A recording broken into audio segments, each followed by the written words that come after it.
So guys, now let us understand the format of a typical layer 3 routing table entry. So many of you is already aware that what constitutes a layer 3 routing table entry, but anyway we will going to cover this again for the sake of completeness.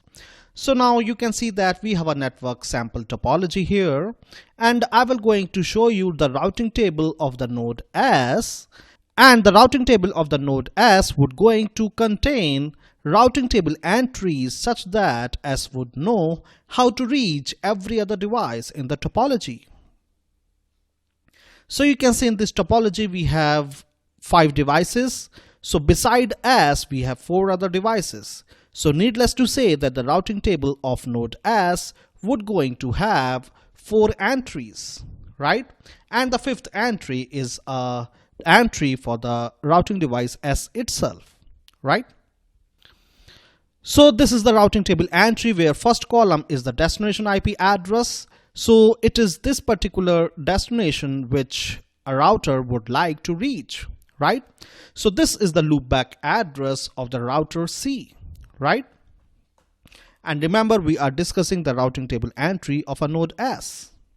So in order to reach the node C, the outgoing interface is Ethernet 0x2 and the next hop IP address is 1.1.1.1. So next hop IP address means the IP address present on the other side of the interface which is directly connected to the node S, right? So in order to reach C, D is the next hop and the gateway IP address is 1.1.1.1. And the total shortest path cost to reach the node C from the node S is 7, right? And the name of the next hop node here is the node D, right?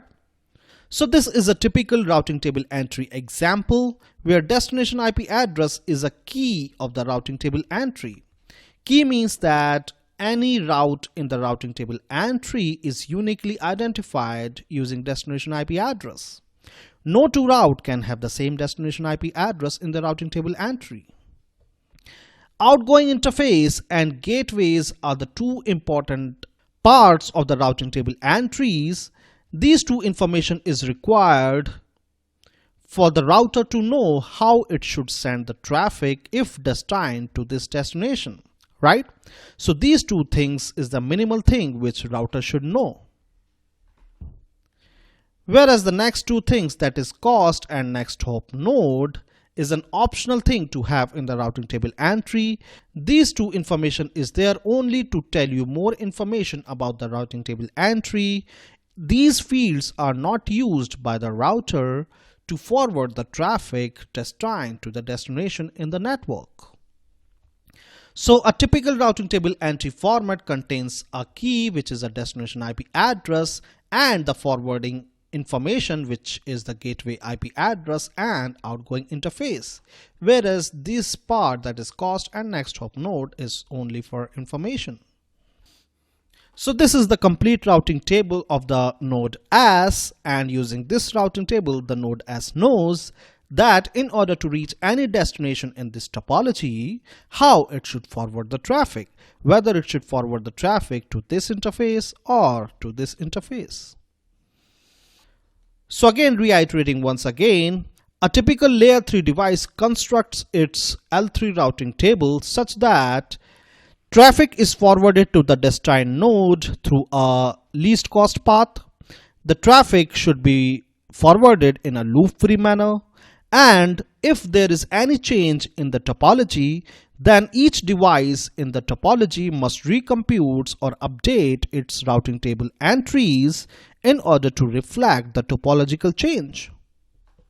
So to understand this point, let us suppose that router S forwards the traffic to the router C via this path, right? And this is the shortest path to reach C from S, right? Now suppose there occurs a network failure such that this link goes down, right? So all the remaining routers in the topology must be intelligent enough such that they collaboratively chooses a new path if available to reach the router C. So in case if this link fails, then the new path which the traffic destined to the router C from the source router S must take is the following path, right? Via S, D, A, B and C. So it simply means that if there are failures or change in the topology of the network, all the L3 devices in the topology must react to that change so that they continue to forward the traffic to each destination in the topology by following the 4 basic properties that we have already studied. That is least cost, loop free and ECMP. So by the end of the section of this course, you will going to understand how all this mechanics is implemented in networking.